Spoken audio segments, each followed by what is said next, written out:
Contrary to the belief of my haters, I have apologized and made peace with many different people over the course of my online career. But there is a strain of shit stain that deserves no apology. They don't want peace, they want your destruction. They don't deserve forgiveness or grace. The only thing they should be given is disdain and hatred. Also, public apologies don't really mean anything in the first place. I think maybe when you apologize to a body of people in public, that might be a little more effective.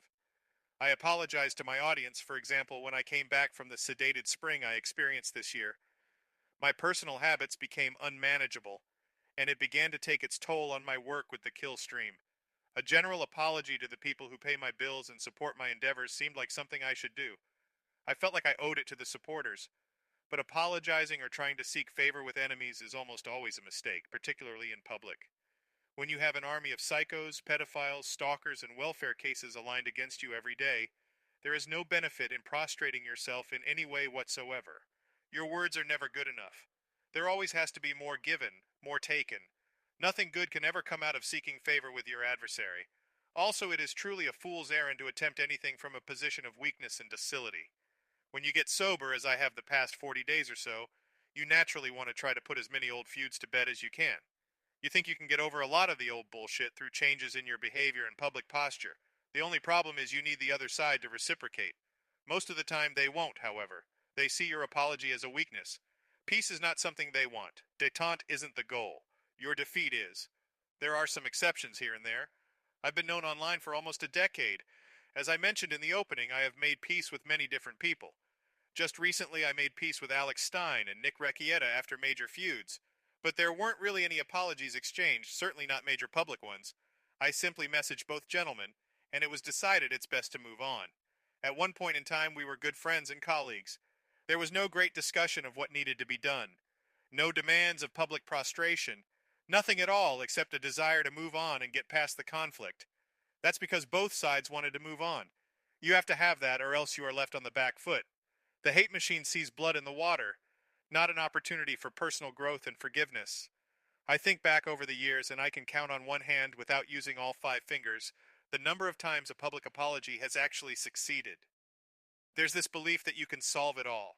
If only you say and do the right things, key enemies you once hated will come along and do their part. The thing is, you hated them for a reason. In the case of Stein and Recchietta, I never truly hated either. Yes, it was very acrimonious and I did many vitriolic streams on both men. They hit me pretty hard in return. In both examples, though, the original feuds started from professional disagreements. However petty those original problems were, they weren't based in personal disdain. Yes, they were public and high profile, but there was always a bit of old reverence in there. These people were once your friends, for fuck's sake.